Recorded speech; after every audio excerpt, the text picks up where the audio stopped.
بسم اللہ الرحمن الرحیم۔ سورہ البقرہ کی آیت نمبر 124 تک ترجمہ جو ہے گزشتہ درس میں ہو چکا۔ آگے آیت نمبر 125 وَإِذْ جَعَلْنَا الْبَيْتَ، اور اس وقت کو یاد کرو جب ہم نے بنایا گھر کو، البیت بیت اللہ شریف، اسے بنایا مثابتاً لوٹنے کی جگہ، امن اور سکون کی جگہ۔ گھر کو بھی مثابتاً کہتے ہیں کہ گھر کے اندر آدمی اس کو آرام اور سکون ملتا ہے، تو بیت اللہ شریف کو لوٹنے کی جگہ، سکون کی جگہ بنایا، للناس لوگوں کے لیے، وَأَمْنًا اور امن کی جگہ بنایا۔ بیت اللہ شریف بلکہ حدود حرم،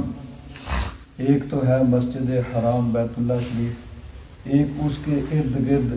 حرم کی حد ہے، اور یہ بیت اللہ شریف سے کافی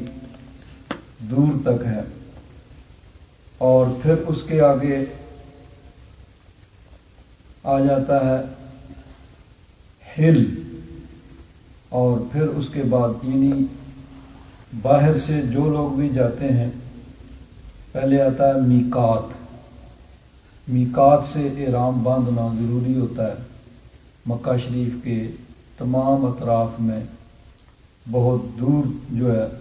وہ میقات مقرر ہے، اس زمانے میں کئی دن لگتے تھے، تو میقات سے لے کر حدود حرم تک جو جگہ اس کو ہل کہا جاتا ہے۔ حدود حرم کے اندر شکار وغیرہ منع ہے، وہاں شکار نہیں کر سکتے، اور ہل جو ہے حدود حرم کے بعد وہاں شکار تو حرام نہیں، لیکن بغیر احرام کے باہر سے آدمی جا نہیں سکتا۔ جو بھی جا رہا ہے مکہ شریف وہ میقات سے، اس سے پہلے بھی احرام باندھ سکتا ہے، لیکن کم از کم میقات سے احرام باندھنا ضروری ہے۔ تو مکہ شریف کو، بیت اللہ شریف کو امن کی جگہ بنایا، اور یہ ہمیشہ سے امن رہا ہے کہ وہاں کسی قسم کی لڑائی جھگڑا وہ منع ہے، اور یہ اسلام سے پہلے بھی اس بات کا خیال رکھا جاتا تھا کہ بیت اللہ شریف میں لڑائی جھگڑا نہیں کیا جاتا تھا، دشمن سے بھی وہاں پہ، حالانکہ عرب کے اندر یہ دشمنیاں یعنی لڑائیاں جھگڑے ان کو بڑی خوشی سے طول دیا جاتا تھا، اور قتل و غارت گری، ایک قتل ہوا اس کے بدلے میں 2 ہو گئے، اس کے بدلے میں 4 ہو گئے، اور یہ 1-2 برس کی بات نہیں بلکہ سینکڑوں برس تک یہ لڑائیاں جاری رہتی تھیں دور جہالت میں۔ لیکن اس وقت بھی بیت اللہ شریف کے اندر کوئی آدمی لڑائی جھگڑا نہیں کرتا تھا۔ اگر دشمن بھی سامنے آ جاتا، جس کو کہتے ہیں نا کہ جس کے ساتھ ویر ہے، وہ ویر چلتے تھے 100 سال، اور اس میں سینکڑوں ہزاروں لوگ دونوں طرف سے مرتے تھے، لیکن بیت اللہ شریف میں اگر سامنے دشمن بھی آتا تو اسے طرد نہیں کیا جاتا تھا، اسے کنی کترا کے گزر جاتے تھے، بھئی یہاں پہ لڑائی جھگڑا نہیں کرنا ہے۔ بلکہ یہ بھی کہا جاتا ہے کہ اگر وحشی جانور کسی جانور کا شکار کر رہا ہے، مثلا بھیڑیا کسی ہرن کے پیچھے لگا ہوا ہے، اور ہرن بھاگ کے حدود حرم کے اندر چلا جائے تو بھیڑیا اس کو چھوڑ دیتا ہے۔ اب ان کو اس کا پتہ ہے کہ یہ حدود حرم ہے، تو حرم کے اندر وحشی جانور بھی دوسرے جانوروں کا شکار نہیں کرتے۔ تو اللہ تبارک و تعالیٰ نے بیت اللہ شریف کو امن اور سکون کی جگہ بنایا تاکہ وہاں اطمینان کے ساتھ، سکون کے ساتھ لوگ عبادت کر سکیں۔ وَاتَّخِذُوا من مقام ابراہیم مصلی، اور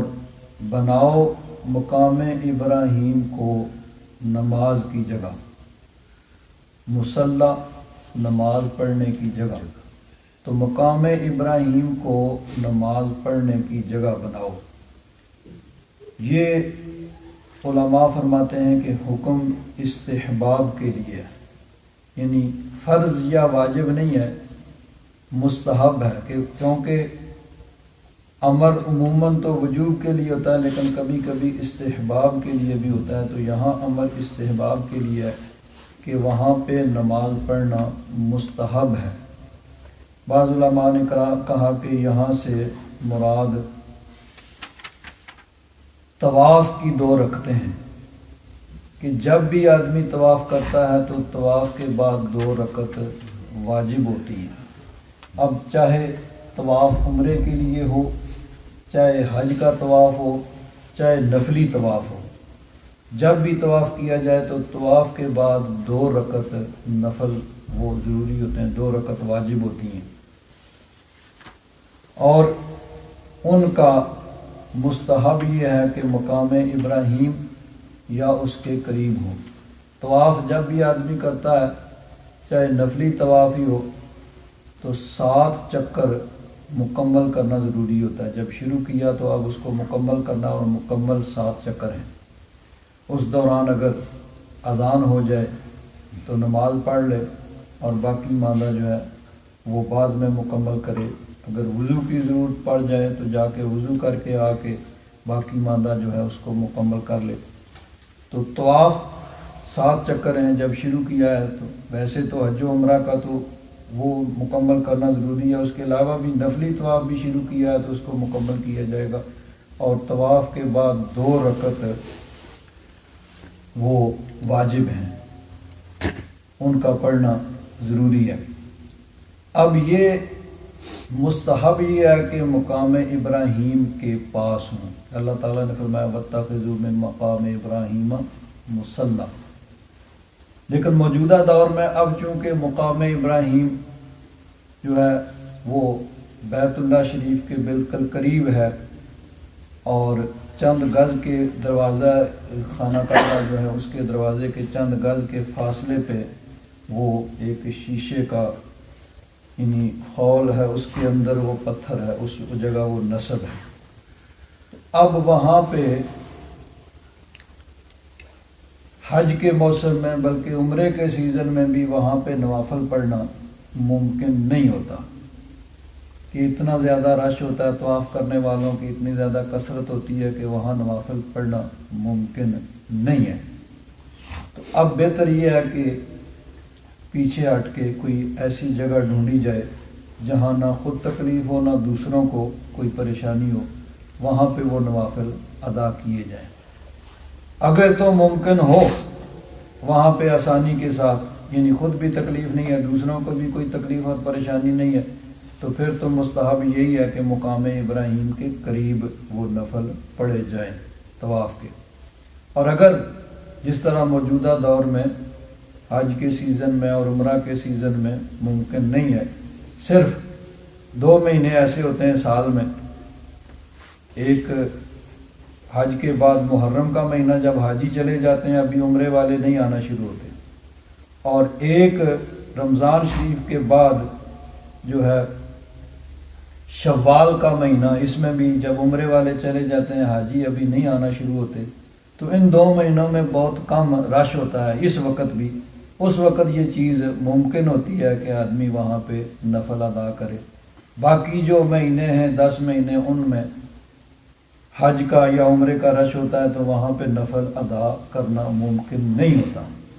اب بعض اوقات یہ دیکھا ہے کہ لوگ پھر بھی وہیں پہ نفل جو ہے وہ شروع کر دیتے ہیں، حالانکہ گورنمنٹ کی طرف سے لوگ کچھ مقرر ہوتے ہیں جو لوگوں کو کہتے ہیں بھائی پیچھے جاؤ، یہاں لوگ طواف کر رہے ہیں، لیکن اس کے باوجود کچھ لوگ وہاں پہ نفل شروع کر دیتے ہیں۔ اب کیا ہوتا ہے، طواف کرنے والے پھر ان کے اوپر سے چھلانگیں لگا رہے ہوتے ہیں، وہ بیچارے مجبور ہیں، پیچھے سے ریلا آ رہا ہے۔ بعض اوقات ایسے ہوتا ہے کہ ایک آدمی تو نفل پڑھ رہا ہے اور 2-3 آدمی ہاتھ کر کے آگے کھڑے ہیں، اب اس سے بھی ظاہر بات ہے کہ سب لوگوں کو پریشانی ہوگی، تو اس کے لیے یہی ہے کہ پیچھے الگ جگہ پہ ایسی جگہ ڈھونڈی جائے جہاں پہ یعنی کوئی دوسروں کو بھی پریشانی نہ ہو، خود بھی پریشانی نہ ہو، وہ 2 نفل ادا کیے جائیں، اور اگر آسانی کے ساتھ ممکن ہو تو پھر مقام ابراہیم کے پاس وہ نفل ادا کیے جائیں طواف کے۔ یہاں ایک بات قابل غور ہے کہ اللہ تبارک و تعالیٰ نے فرمایا کہ مقام ابراہیم کو نماز کی جگہ بناؤ، اور مقام ابراہیم کیا ہے؟ ایک پتھر ہے جس کے بارے میں روایات میں آتا ہے کہ حضرت ابراہیم علیہ السلام نے اس کے اوپر کھڑے ہو کر خانہ کعبہ کی تعمیر کی۔ حضرت ابراہیم علیہ السلام نے اس پتھر کے اوپر کھڑے ہو کر خانہ کعبہ کی تعمیر کی، اور وہ پتھر اہل محبت کہتے ہیں کہ پتھر نہیں ہے بلکہ کسی عاشق کا دل ہے، کہ حضرت ابراہیم علیہ السلام اس کے اوپر کھڑے ہوئے تو وہاں قدموں کے نشان بن گئے، وہ نرم ہو گیا حضرت ابراہیم علیہ السلام کے قدموں کے لیے، اور وہاں قدموں کے نشان بن گئے۔ تو اللہ تبارک و تعالیٰ نے فرمایا کہ اس کو تم اپنے نماز پڑھنے کی جگہ بناؤ۔ حالانکہ بیت اللہ شریف سارے کا سارا جو ہے وہ برکت کی جگہ ہے، وہاں پہ 2 رکعت نفل جو ہے وہ 1,00,000 کے برابر ہے، لیکن اس کے باوجود اللہ تبارک و تعالیٰ نے فرمایا کہ مقام ابراہیم کو اپنی نماز کی جگہ بناؤ، کہ اس کو میرے پیارے حضرت ابراہیم علیہ السلام کے ساتھ تعلق ہے۔ حضرت ابراہیم علیہ السلام کے قدموں کو اس پتھر نے چھوا ہے، اب وہ برکت والا پتھر ہو گیا۔ اس کے قریب جب تم نماز پڑھو گے تو بیت اللہ شریف کی برکتیں تو مل ہی رہی ہیں، وہ تو پورے مسجد حرام میں جہاں بھی پڑھو گے وہ برکتیں تو ملیں گی، لیکن یہاں اضافی ایکسٹرا مزید برکت تمہیں ملے گی مقام ابراہیم کے پاس نماز پڑھنے کی۔ روایات میں آتا ہے کہ حضرت فاروق اعظم رضی اللہ تعالیٰ عنہ آپ فرماتے ہیں کہ میں نے 3 باتوں میں اللہ تبارک و تعالیٰ کی موافقت کی، یعنی اصل تو یہ ہے کہ اللہ تبارک و تعالیٰ نے میری موافقت فرمائی یا میری بات کی حمایت فرمائی، تائید فرمائی، جو میں نے کہا اللہ تبارک و تعالیٰ نے ویسے کر دیا، لیکن ادب کے پیش نظر یہ نہیں کہا کہ اللہ تعالیٰ نے میری موافقت فرمائی، بلکہ یہ کہتے ہیں کہ میں نے اللہ تبارک و تعالیٰ کی موافقت کی، یعنی میں نے جو عرض کیا اللہ تبارک و تعالیٰ نے ایسا ہی حکم دے دیا۔ حضرت فاروق اعظم رضی اللہ تعالیٰ عنہ نبی کریم صلی اللہ علیہ وسلم کی بارگاہ میں عرض کیا کہ یا رسول اللہ، ہم مقام ابراہیم کو نماز پڑھنے کی جگہ بنائیں، وہاں پہ نماز پڑھیں۔ تو اللہ تبارک و تعالیٰ نے یہ آیت نازل فرما دی، وَاتَّخِذُوا مِن مَّقَامِ إِبْرَاهِيمَ مُصَلًّى، کہ مقام ابراہیم کو نماز پڑھنے کی جگہ بناؤ۔ اب یہاں بڑی بات ایک قابل غور ہے، حضرت فاروق اعظم رضی اللہ تعالیٰ عنہ عرض کرتے ہیں یا رسول اللہ، یہ جو مقام ابراہیم ہے اس کو ہم نماز پڑھنے کی جگہ بنائیں۔ اللہ تبارک و تعالیٰ نے بھی حکم دے دیا کہ مقام ابراہیم پہ نماز پڑھو، حالانکہ سارا بیت اللہ شریف بابرکت ہے، سب جگہ برکت حاصل ہوگی، لیکن خاص اس مقام پہ جو نماز پڑھنے کا حکم ہے کہ وہاں پہ اضافی برکت ہے، کہ وہ ایسی جگہ ہے جس کو حضرت ابراہیم علیہ السلام کے ساتھ خاص تعلق ہے کہ حضرت ابراہیم علیہ السلام کے قدم وہاں لگے ہیں۔ تو معلوم ہوا کہ جن جگہوں کو اللہ والوں کے ساتھ نسبت ہوتی ہے وہ جگہیں بابرکت ہوتی ہیں، اور اس جگہ عبادت کا ثواب باقی جگہوں سے زیادہ ہوتا ہے، اور اگر زیادہ نہیں ہو تو پھر ٹھیک ہے بھائی، سارے حرم شریف میں 1,00,000 کا جب ثواب مل رہا ہے تو پھر مقام ابراہیم کی کیا خصوصیت ہے؟ اللہ تبارک و تعالیٰ نے جو حکم دیا کہ مقام ابراہیم پہ نماز پڑھو، اس کا مطلب ہے کہ باقیوں سے کچھ فرق ہے، باقی پہ اگر 1,00,000 ہے تو یہاں 1,00,000 سے بھی زیادہ ہوگا، اسی لیے تو اللہ تعالیٰ نے حکم دیا کہ مقام ابراہیم پہ نماز پڑھو۔ اور دیکھیے یعنی بزرگان دین کا یہی طریقہ ہے کہ جن چیزوں کی اللہ والوں کے ساتھ نسبت ہوتی ہے وہ متبرک اور پاکیزہ سمجھا جاتا ہے، اور یہ سمجھا جاتا ہے کہ وہاں پہ دوسری جگہوں سے زیادہ اجر و ثواب ملتا ہے۔ اب دیکھیے یہ بخاری شریف کے اندر حضرت امام بخاری رحمۃ اللہ تعالی علیہ نے کتاب الصلاۃ کے اندر نماز کا جو باب ہے اس کے اندر باب قائم کیا، باب المساجد التی علی طرق المدینۃ، ان مسجدوں کا باب جو مدینہ کے رستے میں، یعنی مکہ شریف سے مدینہ شریف جائیں تو رستے کے اندر جو جو مسجدیں آتی ہیں، والمواضع التی صلی فیہا النبی صلی اللہ علیہ وسلم، اور ان جگہوں کا بیان جہاں پہ نبی کریم صلی اللہ علیہ وسلم نے نماز پڑھی، یعنی مکہ شریف سے مدینہ شریف جاتے ہوئے۔ اب نبی کریم صلی اللہ علیہ وسلم جب حجۃ الوداع کے بعد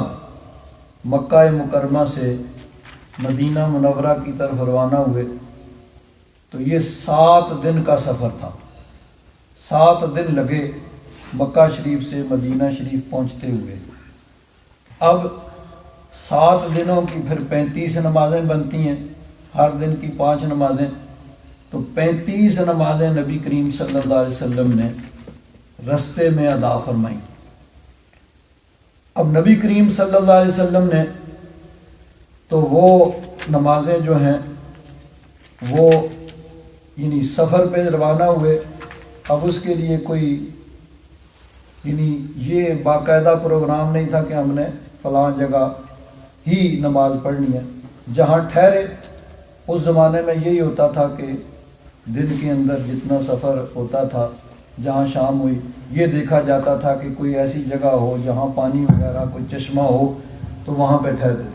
اب نبی کریم صلی اللہ علیہ وسلم تو اتفاق سے کسی جگہ ٹھہرے، وہاں پہ آپ نے نماز ادا فرمائی۔ اب صحابہ اکرام رضوان اللہ تعالیٰ علیہم اجمعین اور بعد کے لوگوں نے انہی جگہوں پر مسجدیں بنا دی، جہاں جہاں نبی کریم صلی اللہ علیہ وسلم نے نماز ادا فرمائی وہاں پہ مسجدیں بن گئی۔ اب بعض اوقات ایسے بھی ہوتا ہے کہ کچھ عرصہ گزرنے کے بعد اب وہاں صحرا ہے، ٹیلے ہیں،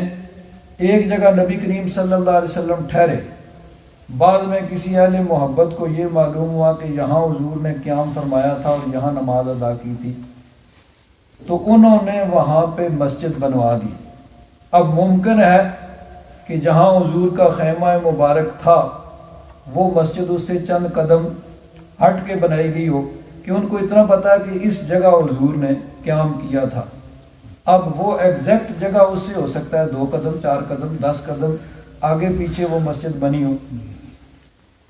تو بہرحال اہل محبت نے وہاں مسجدیں بنائی۔ اب دیکھیے حدیث پاک آگے امام بخاری جو ہے وہ نقل فرماتے ہیں کہ حضرت موسیٰ بن عقبہ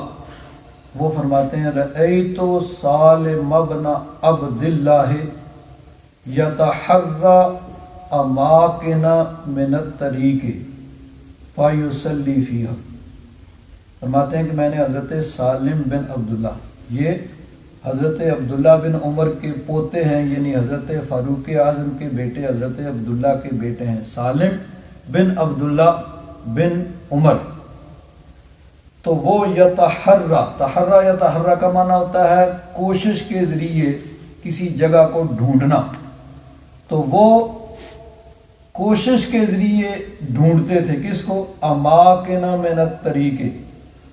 رستے میں وہ جگہیں، یعنی وہ جگہ جہاں نبی کریم صلی اللہ علیہ وسلم نے نماز ادا فرمائی تھی۔ نبی کریم صلی اللہ علیہ وسلم نے تو نمازیں ادا فرمائیں اپنے معمول کے مطابق. بھائی سفر کر رہے ہیں, جہاں رات کو ٹھہرنا ہے یا جہاں نماز کا ٹائم ہوا, سفر کر رہے ہیں, ظہر کا ٹائم ہوا, ظہر کی نماز پڑھ لی, عصر کا ٹائم ہوا, عصر کی نماز پڑھ لی, شام پڑھ لی, ٹھیک ہے بھائی یہاں پہ قیام کر لو, یہاں مغرب عشاء پڑھیں گے, فجر پڑھیں گے, صبح پھر چلیں گے. تو جہاں جہاں حضور نے نمازیں ادا فرمائی تھیں, یتحرا اماکن الطریق. اور یہ حضرت سالم بن عبداللہ بڑے کبار تابعین میں سے ہیں, بڑے بڑے جو تابعین ہیں نا جنہوں نے صحابہ اکرام سے علم حاصل کیا ان میں سے ہیں, آگے تابعین ان کے شاگرد ہیں. آگے فرماتے ہیں وَيُحَدِّثُ, اور حضرت سالم بن عبداللہ یہ بیان فرماتے تھے ان اباہ کانا یصلی فیہا, کہ ان کے باپ حضرت عبداللہ بن عمر بھی وہاں نمازیں پڑھا کرتے تھے. اب وہ یعنی جہاں سے نماز پڑھو, اللہ تبارک و تعالیٰ نے ساری پاک جگہ حضور کی امت کے لیے مسجد بنا دی ہے. ایک ہے باقاعدہ مسجد, اس کے اندر تو بہرحال ثواب جو ہے باقی جگہوں سے زیادہ ہے. اس کے باہر جہاں انسان سفر میں جا رہا ہے, اگر کوئی مسجد نہیں ہے تو جہاں جگہ پاک صاف ملے وہاں پہ وہ نماز پڑھ سکتا ہے. لیکن حضرت سالم بن عبداللہ ان جگہوں کو ڈھونڈتے جہاں حضور نے نماز ادا فرمائی تھی, اور خود نہیں اپنے پاس سے نہیں بلکہ کہتے ہیں کہ ان کے باپ حضرت عبداللہ بن عمر کان یصلی فیہا, وہ بھی وہاں نمازیں پڑھتے تھے. جہاں انہوں نے اپنے باپ حضرت عبداللہ بن عمر کو نماز پڑھتے ہوئے دیکھا, وہ تردد کوشش کر کے وہیں پہ نماز ادا کرتے تھے. وَأَنَّهُ رَأَى النَّبِيَّ صلی اللہ علیہ وسلم یصلی فی تلک الامکنۃ, اور حضرت عبداللہ بن عمر نے نبی کریم صلی اللہ علیہ وسلم کو ان جگہوں پہ نماز پڑھتے ہوئے دیکھا تھا. اور آگے دوسری وحدثنی نافع عن ابن عمر, یہ موسیٰ بن عقبہ کہتے ہیں کہ دوسری یعنی ایک تو حضرت عبداللہ بن عمر کے بیٹے ہیں سالم, ان سے روایت ہے, اور دوسرا یہ حضرت نافع حضرت عبداللہ بن عمر کے غلام تھے, انہوں نے آزاد کر کے ان کو یعنی انہوں نے علم حاصل کیا, اور آگے پھر ان کی روایات حضرت نافع نے پھیلائی. تو نافع فرماتے ہیں انہ کان یصلی فی تلک الامکنۃ, حضرت نافع بھی یہی کہتے ہیں کہ حضرت عبداللہ بن عمر ان جگہوں پہ نماز پڑھا کرتے تھے. وَسَأَلْتُ سَالِمًا فَلَا أَعْلَمُهُ إِلَّا وَافَقَ نَافِعًا فِي الْأَمْكِنَةِ كُلِّهَا إِلَّا أَنَّهُمَا اخْتَلَفَا فِي مَسْجِدٍ بِشَرْفِ الرَّوْحَةِ. تو وہ کہتے ہیں دونوں ایک بات پہ متفق تھے. حضرت سالم بیٹے ہیں حضرت عبداللہ بن عمر کے, وہ بھی ظاہر بات ہے ان کے ساتھ سفر میں جاتے تھے, اور حضرت نافع ان کے غلام تھے. تو دونوں متفق تھے, ہاں یہاں پہ حضور نے نماز پڑھی تھی, یہاں حضور نے نماز پڑھی تھی. صرف ایک جگہ پہ ان کا اختلاف تھا, جو ایک جگہ روحہ ہے, شرف روحہ, وہاں مسجد کے بارے میں ان کا اختلاف تھا کہ یہاں پڑھی تھی, باقی ساری جگہوں پہ وہ متفق تھے. اب ذرا غور کیجئے کہ نبی کریم صلی اللہ علیہ وسلم نے تو اتفاقاً نماز پڑھی. بھائی سفر میں جا رہے ہیں, جہاں نماز کا ٹائم ہوا وہاں نماز پڑھ لی, یا جہاں قیام کیا رات کو وہاں نماز پڑھ لی. اب صحابہ اکرام حضرت عبداللہ بن عمر وہ ڈھونڈتے ہیں اور ڈھونڈ کے اس جگہ پہ وہ نماز پڑھتے ہیں. بلکہ ایک اور حدیث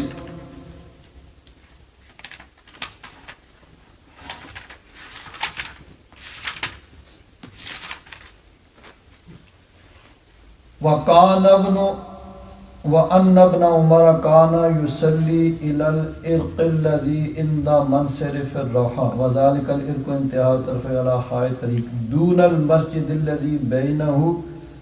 وَبَيْنَ الْمُنْصَرِفِ وَأَنْتَ ذَاهِبٌ إِلَى مَكَّةَ وَقَدْ ابْتُنِيَ ثَمَّ مَسْجِدٌ فَلَمْ يَكُنْ عَبْدُ اللَّهِ يُصَلِّي فِي ذَلِكَ الْمَسْجِدِ كَانَ يَتْرُكُ عَنْ يَسَارِهِ وَوَرَائِهِ وَيُصَلِّي أَمَامَهُ إِلَى. اب ایک جگہ رستے میں وہاں پہ نبی کریم صلی اللہ علیہ وسلم نے نماز ادا فرمائی تھی. جس طرح میں نے کہا کہ بعد میں کسی اہل محبت نے وہاں پہ مسجد بنوائی. اب لیکن جہاں حضور نے نماز ادا فرمائی تھی وہاں سے وہ چند قدم کچھ جگہ وہ مسجد ہے تو وہی جگہ, لیکن ایگزیکٹ وہ جگہ جہاں حضور نے نماز ادا فرمائی تھی اس سے تھوڑی سی ہٹ کے وہ مسجد بنی ہوئی تھی۔ اب چونکہ حضرت عبداللہ بن عمر خود حضور کے ساتھ تھے اور وہ اس جگہ کو جانتے تھے، تو فرماتے ہیں کہ حضرت عبداللہ بن عمر اس مسجد میں نماز نہیں پڑھتے تھے۔ فَلَمْ يَكُنْ عَبْدُ اللَّهِ يُصَلِّي فِي ذَلِكَ الْمَسْجِدِ، حضرت عبداللہ بن عمر اس مسجد میں نماز نہیں پڑھتے تھے، بلکہ وَكَانَ يَتْرُكُهُ عَنْ يَسَارِهِ وَوَرَائِهِ، بائیں طرف اس کو پیچھے چھوڑ دیتے تھے۔ مسجد ادھر تھوڑی سی پیچھے بنی ہوئی ہے، وہ اسے آگے جا کے کسی ٹیلے کے اوپر کسی جگہ پہ وہ تھوڑا سا ہٹ کے وہاں نماز پڑھتے تھے۔ تو اب کیوں وہ مسجد اس جگہ سے تھوڑی سی ہٹ کے بنی ہوئی تھی جہاں حضور نے نماز ادا فرمائی تھی؟ حضرت عبداللہ بن عمر جانتے تھے، تو حضرت عبداللہ بن عمر خاص اس جگہ نماز پڑھتے تھے جہاں پہ نبی کریم صلی اللہ علیہ وسلم نے نماز ادا فرمائی تھی۔ اب ظاہر بات ہے کہ جب مسجد بن گئی ہے تو ثواب تو مسجد کے اندر ہی زیادہ ہے۔ مسجد سے باہر جب پڑھیں گے تو وہ مسجد میں 25 گنا یا 27 گنا جو ثواب ہے وہ تو نہیں ملے گا۔ لیکن حضرت عبداللہ بن عمر کو کون سمجھائے؟ وہ جانتے ہیں کہ ایک طرف مسجد کا 27 گنا ثواب ہے اور ایک وہ جو ہاں حضور کے قدم رکھے ہیں وہاں کتنے ہزار ہیں، پھر تو وہ بتا سکتے ہیں نا، وہ جانتے ہیں نا کہ وہاں کتنا ثواب ہے اور کون کتنی برکتیں ہیں۔ ورنہ مسجد قریب ہے تو مسجد کو چھوڑ کے وہاں، اور یہ بخاری شریف ہے جس کا کوئی انکار بھی نہیں کر سکتا کہ مسجد کو چھوڑ کے مسجد کے باہر نماز پڑھ رہے ہیں۔ وَكَانَ يَتْرُكُهُ عَنْ يَسَارِهِ وَوَرَائِهِ وَيُصَلِّي أَمَامَهُ إِلَى الْعِرْقِ نَفْسَهُ، اور وَقَالَ اللَّهُ يَرُوحُ مِنَ الرَّوْحِ فَلَا يُصَلِّي الظُّهْرَ حَتَّى يَأْتِيَ ذَلِكَ الْمَكَانِ۔ نبی کریم صلی اللہ علیہ وسلم صبح وہاں سے چلے، الروحہ ایک جگہ ہے، وہاں سے چلے اور ظہر کے وقت اس جگہ پہنچے تھے یہاں کی یہ بات ہو رہی ہے، تو وہاں پہ حضور نے نماز ادا فرمائی۔ اب حضرت عبداللہ بن عمر کا کیا معمول تھا؟ اب حضور کے وصال کے بعد تقریباً کوئی 60 سال 62 برس حضرت عبداللہ بن عمر زندہ رہے ہیں اور مدینہ شریف مکہ شریف میں وہ سفر کرتے رہے حج کے لیے، عمرہ کے لیے۔ تو حضرت عبداللہ بن عمر روحہ سے جب چلتے صبح کے وقت، تو اب اگر نماز کا ٹائم ہو بھی گیا ہے تو نہیں پڑھتے تھے، وہیں پہنچ کے پڑھتے تھے کہ حضور نے وہاں پہنچ کے پڑھی ہے۔ اب یہ چیزیں ہم اگر کریں تو ڈائریکٹلی مشرک، سیدھا فتویٰ ہم پہ شرک کا لگے گا۔ لیکن یہ ہے حضرت عبداللہ بن عمر، مصیبت یہ ہے کہ ان پہ شرک کا فتویٰ بھی نہیں لگایا جا سکتا۔ روایت کرنے والے حضرت امام بخاری ہیں کہ حضرت عبداللہ بن عمر اس مسجد میں نہیں پڑھتے۔ مسجد کسی نے بنائی ہے صرف اس وجہ سے کہ یہاں حضور نے قیام کیا تھا، لیکن حضرت عبداللہ بن عمر چونکہ ساتھ تھے، وہ جانتے تھے کہ یہ جو مسجد ہے اس سے چند قدم ہٹ کے حضور کا قیام تھا، وہ یہاں پہ حضور نے نماز ادا فرمائی تھی، وہ اس جگہ پہ نماز ادا فرماتے تھے۔ آخر کوئی برکت تھی نہ ان کو کچھ ملتا تھا، تو مسجد کو چھوڑ کے وہاں نماز پڑھ رہے ہیں۔ اور آج کے دور میں کیا ہے کہ ایسی بات کی نہیں تو شرک کا فتویٰ لگا نہیں۔ اب اگر جہاں اللہ والوں کے ساتھ جن چیزوں کو نسبت ہے اس میں کوئی اگر برکت نہیں ہے تو پھر کیوں اللہ تعالیٰ نے حکم دیا بھائی مقام ابراہیم پہ ہی نماز پڑھو؟ سارا بیت اللہ شریف جب ادب یعنی برکت والا ہے تو خاص اس جگہ جو نماز پڑھنے کا حکم دیا، معلوم ہوا کہ کوئی نہ کوئی وہاں پہ ایکسٹرا اور اضافی برکت ہوتی ہے جن جگہوں کو اللہ والوں کے ساتھ نسبت ہوتی ہے۔ اور یہ جو نظریہ ہے یہ صحابہ کرام کا نظریہ ہے، آج کا نہیں، اور 1400 سال سے اہل اسلام کا یہی نظریہ چلا آ رہا ہے کہ جن جگہوں کو اللہ والوں کے ساتھ نسبت ہوتی ہے ان جگہوں میں باقیوں کی نسبت زیادہ برکتیں اور رحمتیں ہوتی ہیں۔ اسی لیے دیکھیے نبی کریم صلی اللہ علیہ وسلم معراج پہ تشریف لے گئے، اور روایات میں آتا ہے کہ حضور معراج کی رات حضرت ام ہانی یہ حضرت علی کی ہمشیرہ تھیں، اور بعض روایات میں ہے کہ حضور کی رضائی بہن تھیں، یعنی دودھ شریک بہن تھیں۔ تو اس لیے وہاں پہ حضور قیام فرماتے، وہاں حضور آرام فرماتے، وہاں سے حضور معراج کے لیے روانہ ہوئے، وہاں سے حتیم میں آئے، بیت اللہ شریف کا جو حصہ ہے، پھر وہاں سے کے سفر پہ روانہ ہوئے۔ تو وہ جو حضرت ام ہانی کا گھر کا دروازہ تھا، اس وقت تو ظاہر بات ہے بیت اللہ شریف سے باہر تھا، جب بعد میں توسیع ہوئی تو وہ بیت اللہ شریف کے اندر آ گئی وہ جگہ، یعنی مسجد حرام کے اندر وہ ساری جگہ آ گئی۔ تو اب یہ جو پہلے تعمیر ہوئی تھی، یعنی شروع سے اس جگہ کو باب ام ہانی کے نام سے وہ مشہور تھی، اور وہ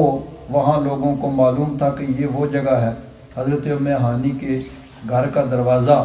جہاں سے حضور معراج پہ میرا سفر معراج شروع ہوا تھا۔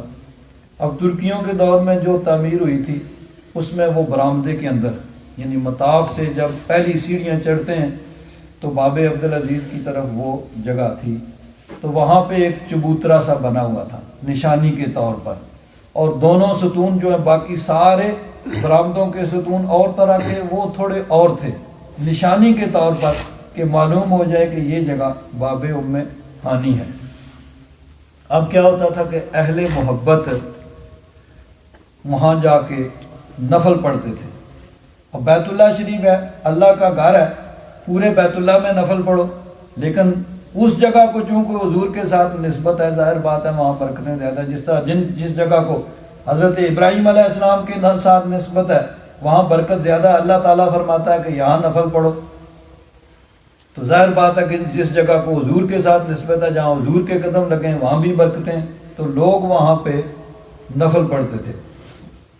میں جب 93 میں حاضر ہوا تو وہاں اتفاق سے ایک حافظ صاحب کشمیر کے تھے، ان سے ملاقات ہوئی، وہ وہاں بیٹھتے تھے، تو انہوں نے بتایا کہ یہ جگہ ہے باب ام ہانی، کہ یہاں سے حضور کا سفر معراج شروع ہوا تھا۔ تو یہ جو ترکیوں کے دور کی مسجد بنی ہوئی ہے، یہ چبوترا نشانی علامت کے طور پر بنا ہوا ہے، تو وہاں لوگ نفل پڑھتے تھے۔ اب اتفاق سے 6 ماہ کے بعد 94 میں حج پہ حاضری ہوئی، تو وہیں پہ آئے، دیکھا کہ وہ حافظ صاحب تھوڑے ہٹ کے بیٹھے ہوئے ہیں، اور وہ جو اتنا چوڑا اور ایک ستون سے اس ستون سے تقریباً اتنا لمبا وہ جو چبوترا تھا، اس کے اوپر بڑی سی وہ قرآن پاک والی الماری رکھی ہوئی، اتنی زیادہ کہ وہاں کوئی جگہ ہی نہ بچے نماز پڑھنے کے لیے۔ تو میں نے ان سے پوچھا بھئی یہ کیا کیا ہے؟ تو انہوں نے کہا ان کو پتہ چل گیا کہ لوگ یہاں نفل پڑھتے ہیں، اور یہ کہتے ہیں یہاں نفل پڑھنا شرک ہے، یعنی اللہ کے گھر میں نفل پڑھنا بھی شرک ہو گیا۔ تو اس شرک کو مٹانے کے لیے، چونکہ یہ جب ترکیوں سے انہوں نے قبضہ کیا تو ایک ایگریمنٹ کے اندر ایک شرط یہ بھی تھی کہ 100 سال تک اس میں کوئی چینجنگ نہیں کی جائے گی۔ اب تو چونکہ نئی تعمیر میں وہ بالکل اب کسی کو نہیں پتہ چل سکتا کہ وہ کہاں اب نئی تعمیر ہو گئی ہے۔ پہلے چونکہ وہ ایگریمنٹ تھا تو اس کو تبدیل نہیں کر سکتے تھے، لیکن وہاں پہ اتنی بڑی الماری رکھ دی کہ نہ جگہ بچے، نہ رہے بانس، نہ بجے بانسری، کوئی نفل نہ پڑھ سکے۔ تو اللہ کے گھر میں نفل پڑھنا بھی شرک ہو گیا، لیکن اب اس کو نہیں مٹا سکتے۔ اللہ تعالیٰ نے فرمایا مقام ابراہیم پہ نفل پڑھو، یہاں پہ نماز پڑھو۔ اگر اس اصول کو دیکھا جائے، اگر وہاں نماز پڑھنا شرک ہے تو یہ بھی شرک ہے۔ اب اس کا مطلب یہ ہے کہ اللہ تبارک و تعالیٰ بھی قرآن پاک میں شرک کا ہی حکم دیتا ہے۔ صحابہ کرام بھی شرک ہی کرتے رہے، کہ وہ کیا کرتے تھے؟ حضرت عبداللہ بن عمر اسی جگہ نماز پڑھتے تھے جہاں پہ نبی کریم صلی اللہ علیہ وسلم نے نماز پڑھی تھی، حتیٰ کہ وہ مسجد تھوڑی ہٹ کے بنی تھی، اس مسجد میں نہیں پڑھتے تھے، وہیں پہ پڑھتے تھے۔ تو اس کا مطلب ہے صحابہ کرام بھی شرک کرتے رہے۔ اور دیکھیے کسی بخاری شریف کے اندر یہ حدیث پاک ہے، حضرت سلمہ بن اقوا رضی اللہ تعالیٰ عنہ، یہ صحابی ہیں، ان کی بہت زیادہ فضیلتیں ہیں، اور یہ حدیث جو ہے، یہ حدیث بھی ایسی ہے کہ جس پہ حضرت امام بخاری کو خود ناز ہے۔ یعنی بخاری شریف کے اندر 22 حدیثیں ثلاثی ہیں۔ کیا مطلب ہے؟ کہ حضرت امام بخاری اور نبی کریم صلی اللہ علیہ وسلم کے درمیان صرف 3 واسطے ہیں، صحابی، تابعی اور تبع تابعی۔ ویسے جو ہیں بعض میں اکثر میں 4 واسطے ہیں، کئیوں میں 5 ہیں، 6 7 زیادہ بھی ہیں، لیکن 22 حدیثیں ایسی ہیں کہ جن میں صرف 3 واسطے ہیں حضرت امام بخاری اور نبی کریم صلی اللہ علیہ وسلم کے درمیان میں، اور ان حدیثوں پہ حضرت امام بخاری کو فخر ہے، ناز ہے کہ میری اس کتاب میں 22 حدیثیں ثلاثی ہیں، اور باقی جو سیاستہ کی حدیثیں کتابیں ہیں ان میں ثلاثی حدیث کو نہیں ہے۔ یعنی حضرت امام مسلم کی کوئی حدیث ایسی نہیں ہے کہ جس میں امام مسلم اور نبی کریم صلی اللہ علیہ وسلم کے درمیان 3 واسطے ہوں، 4 واسطے ہیں، 5 6۔ اسی طرح ترمذی شریف میں بھی کوئی ثلاثی حدیث نہیں ہے، اور ابو داؤد نسائی پہ بھی نہیں ہے۔ ابن ماجہ کے اندر 3 حدیثیں ہیں ثلاثی، لیکن محدثین کہتے ہیں کہ نہیں، ان کی سند ضعیف ہے، یہ اس پائے کی نہیں ہے۔ امام بخاری کو اس بات پہ ناز ہے کہ میں نے ثلاثی حدیثیں روایت کی، اور یہ ثلاثی ہے، اس میں صرف 3 ہیں، حضرت مکی بن ابراہیم، حضرت یزید بن ابی عبید اور حضرت سلمہ بن اکوع۔ وہ فرماتے ہیں فَيُصَلِّي عِنْدَ الْأُسْطُوَانَةِ الَّتِي عِنْدَ الْمَصْحَفِ، وہ مسجد نبی شریف کا کوئی ستون تھا، اس کے پاس وہ نماز پڑھتے تھے۔ تو یہ تابعی فرماتے ہیں فَقُلْتُ يَا أَبَا مُسْلِمْ أَرَاكَ تَتَحَرَّى الصَّلَاةَ عِنْدَ هَذَا الْأُسْطُوَانَةِ، وہ کہتے ہیں میں نے عرض کیا کہ حضور میں نے یہ دیکھا ہے کہ آپ بڑی کوشش کرتے ہیں، تحرّا یا تحرّا یعنی کوشش کر کے ڈھونڈنا، تو آپ کوشش کر کے اس ستون کے پاس نماز پڑھتے ہیں۔ قال فإني رأيت النبي صلی اللہ علیہ وسلم يتحرى الصلاة عنده، میں نے دیکھا ہے کہ حضور قصد کر کے اس جگہ نماز پڑھا کرتے تھے، تو جہاں حضور کے قدم لگ گئے وہاں پہ وہ بھی نماز پڑھتے ہیں، کوشش کرتے ہیں۔ تو معلوم ہوا کہ ہے تو ساری ہی جگہیں برکتیں والی، لیکن جہاں نبی کریم صلی اللہ علیہ وسلم کے قدم لگ گئے وہ چیز بہرحال اس کی دوسروں سے زیادہ برکتیں ظاہر ہوتی ہیں۔ تو حضرت عبداللہ بن عمر، حضرت سلمہ بن اکوع، یہ سب صحابہ کرام رضوان اللہ تعالی علیہم اجمعین، ان کا یہی نقطہ نظر تھا۔ ایک اور حدیث سنیے،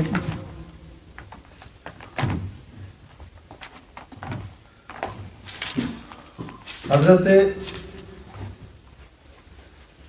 عتبان بن مالک رضی اللہ تعالیٰ عنہ، یہ انصاری صحابی ہیں مدینہ شریف کے۔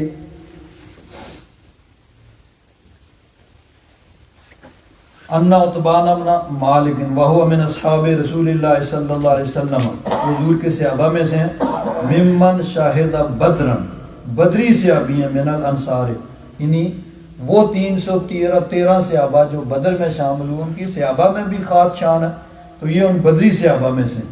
انہو اتا رسول اللہ صلی اللہ علیہ وسلم فقال یا رسول اللہ قد انکرت بصری، انہوں نے حضور کی بارگاہ میں عرض کیا کہ یا رسول اللہ میری بصارت کمزور ہو گئی ہے، نظر کمزور ہو گئی ہے، وَأَنَا أُصَلِّي لِقَوْمِي، میں اپنی قوم، یعنی یہ مسجد نبی شریف سے ہٹ کے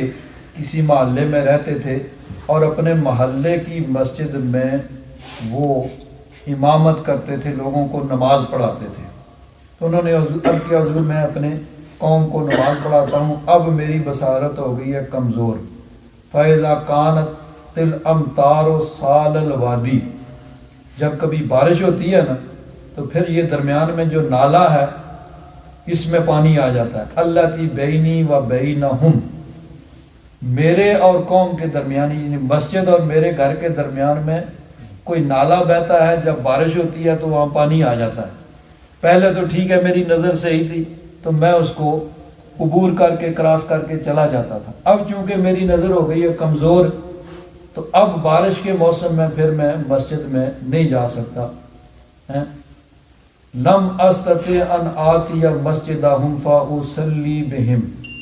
تو بارش وغیرہ جب پانی اس نالے میں چڑھا ہوا ہو تو پھر حضور میری خواہش ہے کہ آپ کرم فرمائیں، تشریف لائیں میرے گھر میں اور میرے گھر میں آپ نماز ادا فرمائیں، فَأَتَّخِذَهُ مُصَلًّا،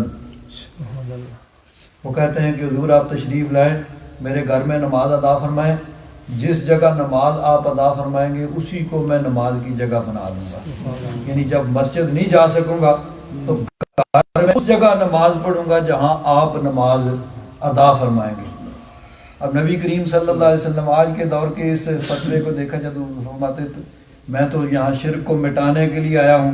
اور ابھی تک تمہارے دلوں سے وہ شرک گیا نہیں، پھر وہی شرک والی بات کر رہے ہو، پورا گھر جہاں کوئی کمرہ تمہیں صاف ملتا ہے وہاں نماز پڑھ لیا کرو، کوئی ضرور کہ میں آ کے نماز پڑھوں گا تو پھر وہاں نماز پڑھو گے، کیسی مشرکوں والی بات کرتے ہو؟ نہیں، اگر شرک ہوتا تو حضور ان کو جھڑکتے ڈانٹتے، بھئی تمہیں ابھی تک شرک تمہارے دل سے نکلا نہیں ہے۔ حضور نے فرمایا ٹھیک ہے، فقال له رسول اللہ صلی اللہ علیہ وسلم سأفعل، اب وہ محبت والے تھے تو حضور محبت والوں پہ شفقت فرماتے تھے، حضور نے فرمایا ٹھیک ہے کریں گے انشاءاللہ، کبھی موقع ملا تو آئیں گے۔ قال اتبان فقدا رسول اللہ صلی اللہ علیہ وسلم و ابو بکر حین ارتفع النہار، فرماتے ہیں کہ صبح پھر حضور آئے جب دن روشن ہو گیا، سورج بلند ہو گیا، اور ساتھ حضرت ابو بکر بھی ہیں۔ فاستاذن رسول اللہ صلی اللہ علیہ وسلم، حضور نے اجازت مانگی، یہ سنت مبارکہ ہے کہ کسی کے گھر میں جائیں تو اجازت لے کے گھر میں داخل ہوں، جس طرح آج کے دور میں یعنی وہ گھنٹی وغیرہ دی جاتی ہے، گھر والے دروازہ کھولیں تو یہی اجازت ہوتی ہے، یا اگر دروازہ کھلا بھی ہو تو پھر بھی کم از کم دروازہ کھڑکا کے آواز دے کے گھر کے اندر داخل ہونا، یہ سنت ہے۔ فَأَذِنْتُ لَهُ، وہ کہتے ہیں میں نے حضور کو اجازت دی، حضور تشریف لائیے۔ فَلَمْ يَجْلِسْ حِينَ دَخَلَ الْبَيْتَ ثُمَّ قَالَ أَيْنَ تُحِبُّ أَن أُصَلِّيَ مِنْ بَيْتِكَ، حضور بیٹھے نہیں جب گھر میں داخل ہوئے تو فرمایا کہاں تم چاہتے ہو کہ میں نماز پڑھوں؟ قَالَ فَأَشَرْتُ لَهُ إِلَى نَاحِيَةٍ مِنَ الْبَيْتِ، گھر کے ایک کونے کی طرف میں نے اشارہ کیا کہ حضور یہاں نماز ادا فرمائیں۔ فقام رسول اللہ صلی اللہ علیہ وسلم فکبر، حضور کھڑے ہوئے، حضور نے تکبیر کی، فقمنا فصففنا، تو ہم نے بھی حضور کے پیچھے صف باندھ دی، فصلی رکعتین، حضور نے 2 رکعتیں نماز پڑھائیں، اور پھر آگے طویل حدیث ہے کہ حضور کے لیے کچھ کھانے کا انتظام کیا تھا، وہ حضور کی بارگاہ میں پیش کیا گیا۔ تو اب دیکھیے صحابہ کرام کا کیا عقیدہ ہے کہ جہاں حضور کے قدم لگیں گے وہاں برکت ہوگی، وہاں زیادہ ثواب ملے گا، کچھ ملتا ہے تو اسی لیے تو انہوں نے کہا نا بھائی، ورنہ تو گھر ٹھیک ہے بھائی یہ گھر کا کونا جو ہے ویسے ہی وہاں پہ اس کو نماز پڑھنے کے لیے وہ منتخب کر لیتے، تو خاص حضور کو بلا کے حضور سے وہاں نماز پڑھائی اور پھر وہاں اس جگہ کو نماز کی جگہ بنایا، تو معلوم ہوا کہ صحابہ کرام رضوان اللہ تعالی علیہم اجمعین، آپ ان کا یہ عقیدہ اور نظریہ تھا کہ جہاں اللہ والوں کے قدم لگتے ہیں وہاں برکتیں ہوتی ہیں اور وہاں پہ دوسری جگہوں سے زیادہ برکتیں ملتی ہیں۔ اب پھر یہاں پہ ایک اور سوال پیدا ہوتا ہے کہ بعض لوگوں نے یہ کہا کہ یہ چیز جو ہے درست نہیں ہے، بلکہ اسی حدیث کو لے لیجیے، یہ جو ہے یہ جو حدیث پاک پہلے میں نے بیان کی کہ نبی کریم صلی اللہ علیہ وسلم جہاں پہ نماز ادا فرماتے تھے،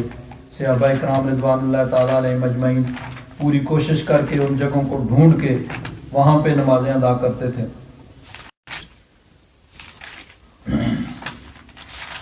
اب اس پہ ایک یہ گزرے ہیں بیت اللہ شریف کے، یہ ابھی حال ہی میں عبداللہ بن باز، عبدالعزیز بن باز ان کا نام تھا، تو انہوں نے شرح لکھی ہے۔ اب پہلے تو جو ہے نا 1400 سال تھے تو یہی چلا آ رہا تھا، یعنی جو صحابہ کرام کا نظریہ تھا وہی تابعین کا، وہی تبع تابعین کا، وہی سارے چلا آ رہا ہے۔ اور کیونکہ اسی لیے حافظ ابن حجر عسقلانی رضی اللہ تعالیٰ عنہ جو 852 ہجری میں فوت ہوئے ہیں، انہوں نے اس حدیث کی شرح میں لکھا ہے کہ اس حدیث کا حاصل یہ ہے کہ حضرت ابن عمر ان جگہوں سے برکت حاصل کرتے تھے اور نبی کریم صلی اللہ علیہ وسلم کی اتباع میں ان کا شدید لگاؤ بہت مشہور تھا۔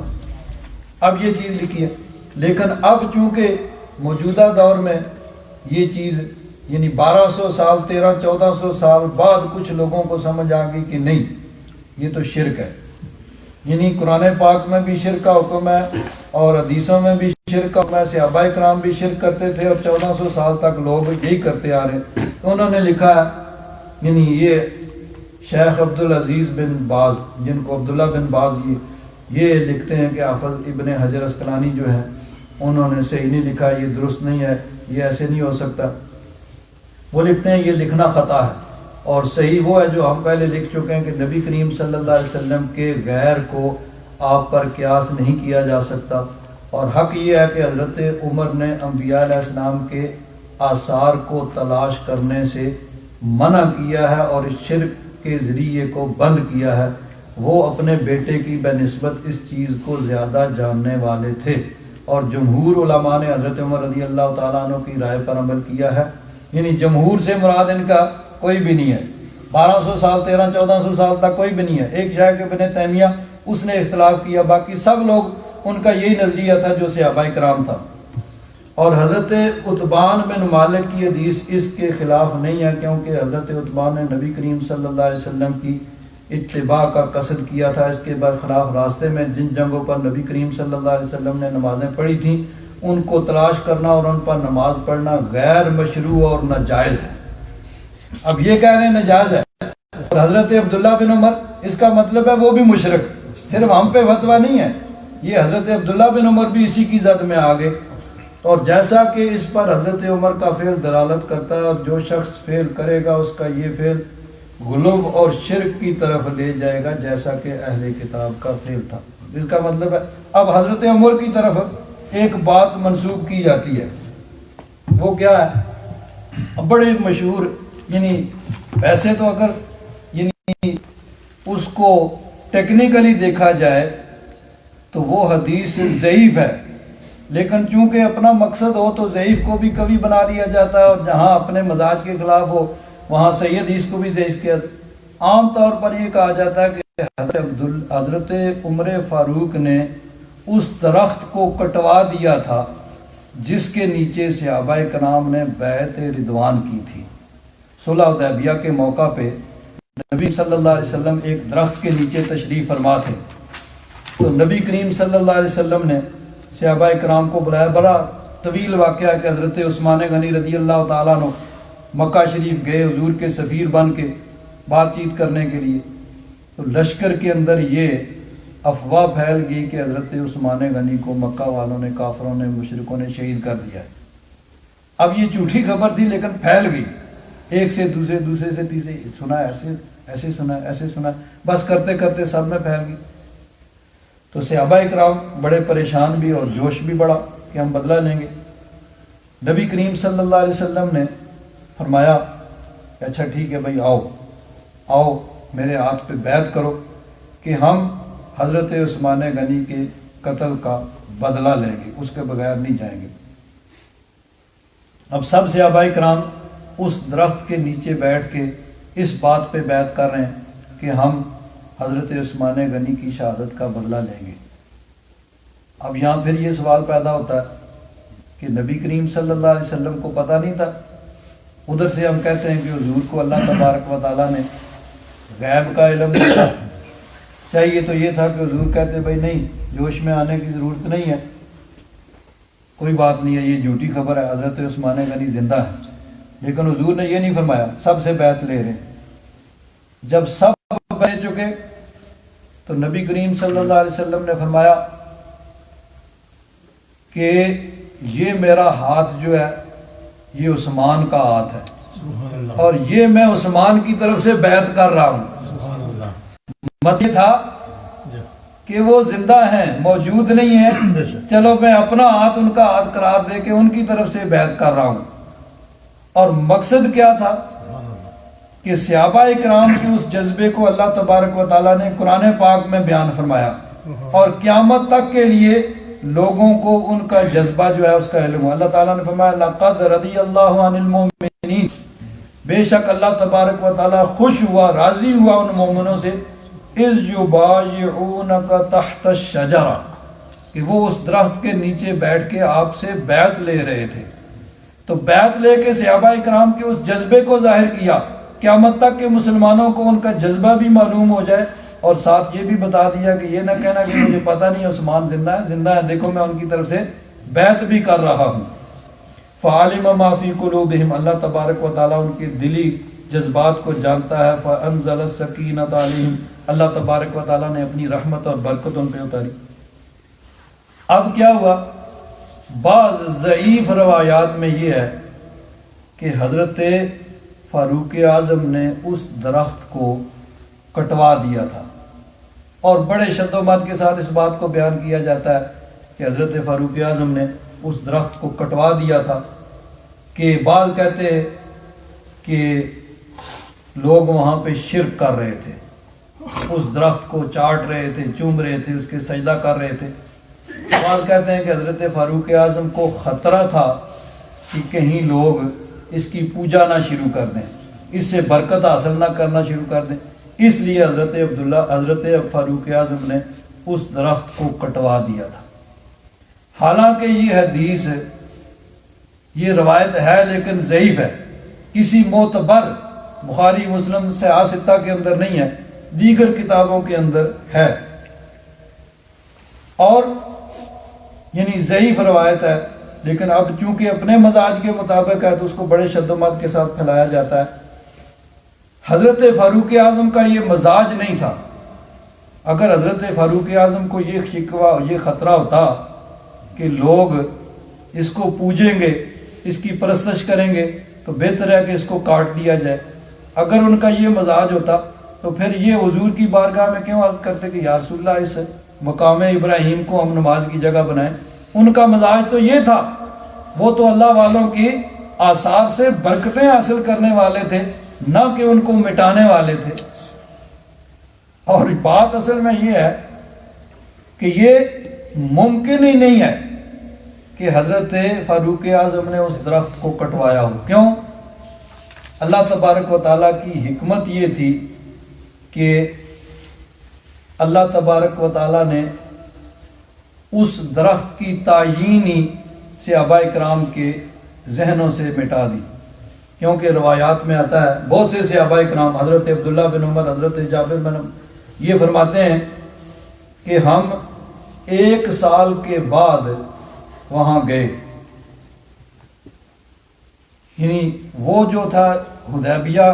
وہاں پہ مکہ والوں نے روک دیا تھا, عمرہ نہیں کرنے دیا تھا. بالآخر ایگریمنٹ ہو گیا, معاہدہ ہو گیا, ٹھیک ہے ہم واپس چلے جاتے ہیں, اگلے سال آ کے عمرہ کریں گے, 3 دن رہیں گے. اب عمرۃ القضاء کے لیے فرماتے ہیں کہ 1 سال کے بعد ہم گئے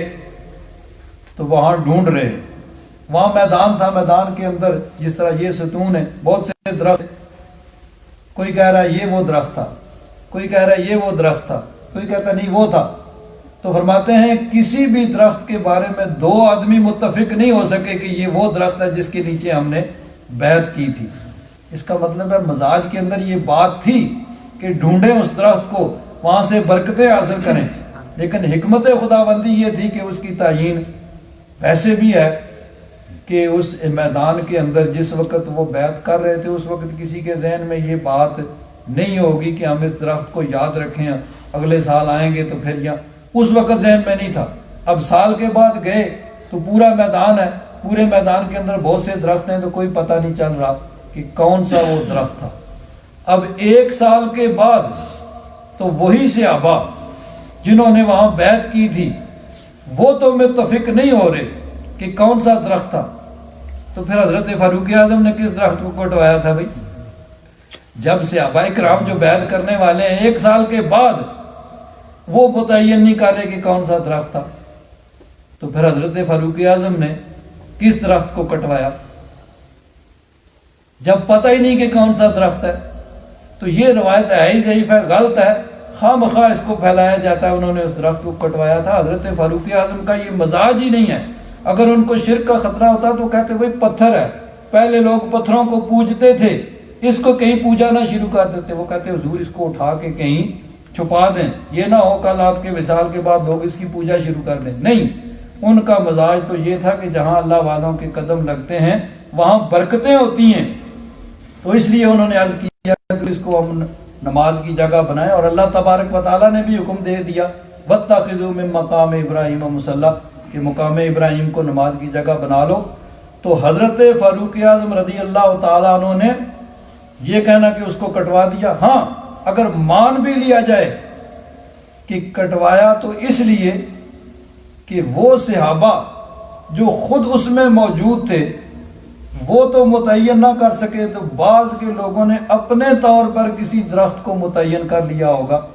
تو اس کو متبرک سمجھتے ہوں گے، تو آپ نے اس لیے کٹوایا ہوگا۔ بھائی ہمیں تو پتہ نہیں کون سا درخت تھا، اور تمہیں کیسے پتہ چل گیا جو اس میں شامل ہی نہیں تھے؟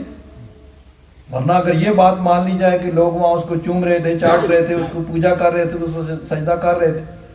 تو حضرت فاروق اعظم کا زمانہ کتنا ہے؟ کوئی 100 سال بعد تو ہے نہیں۔ حضور کے وصال کے 2 سال بعد حضرت صدیق اکبر کا وصال ہوا، اور 10 سال بعد حضرت فاروق اعظم کی شہادت ہوگی۔ اس کا مطلب یہ ہے کہ نبی کریم صلی اللہ علیہ وسلم کے وصال کے 10-12 سال بعد تک شرک اتنا زیادہ پھیل گیا تھا، اتنا پھیل گیا تھا کہ صحابہ اور تابعین سب ہی مشرک ہو گئے تھے، سب اس درخت کو چاٹ رہے تھے، چوم رہے تھے، سب اس کو سجدہ کر رہے تھے۔ بات کرتے ہوئے لوگ سوچتے نہیں کہ ہمارے اس فتوے کی زد میں کون کون آئے گا، بس یہ ہے کہ مشین چل رہی ہے شرک کے فتووں کی کہ ٹھیک ہے بھائی جو بھی آئے رگڑ دو، چاہے صحابہ اکرام ہوں، یہ کہو کہ نبی کریم صلی اللہ علیہ وسلم بھی شرک کا حکم دیتے رہے، اور قرآن پاک میں اللہ تعالیٰ نے بھی شرک کا حکم دیا، کوئی بات نہیں، بس ٹھیک ہے سب کو رگڑ۔ نہیں، یہ مزاج نہیں ہے۔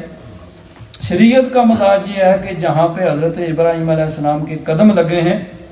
اللہ تبارک و تعالیٰ نے یہ حکم دیا کہ اس کو نماز کی جگہ بنا لو، کہ سارا حرم برکت والا ہے، لیکن یہاں پہ جب نماز پڑھو گے تو میرے پیارے خلیل کے یہاں پہ قدم لگے ہوئے ہیں، تو یہاں پہ تمہیں مزید برکتیں ملیں گی کہ میرے اللہ والوں، میرے پیاروں کے جہاں قدم لگتے ہیں وہاں پہ اور زیادہ برکتیں ملتی ہیں۔ آگے فرمایا وَآہدْنَا إِلَىٰ إِبْرَاهِيمَ وَإِسْمَاعِيلَ، ہم نے حضرت ابراہیم اور حضرت اسماعیل علیہ السلام سے پختہ عہد لیا، ان کو حکم دیا ان طہرا بیتیا کہ خوب صاف ستھرا رکھو میرے گھر کو، بیت اللہ شریف کو، للطائفین طواف کرنے والوں کے لیے، والعاکفین یہاں پہ اعتکاف کرنے والوں کے لیے، والرکع السجود اور رکوع سجدہ کرنے والے نماز پڑھنے والوں کے لیے اسے پاک صاف کرو۔ اب اللہ تبارک و تعالیٰ نے اپنے پیارے خلیل حضرت ابراہیم علیہ السلام جو جد الانبیاء ہے، ہزاروں انبیاء ان کی نسل میں ہوئے، اور حضرت اسماعیل علیہ السلام جو حضور کے جد اعلیٰ ہیں، ان دونوں کو حکم دیا کہ بھئی اسے پاک صاف کرو۔ تو معلوم ہوا کہ مسجد کی صفائی، مسجد کی ستھرائی، مسجد کا خیال رکھنا یہ بہت بڑے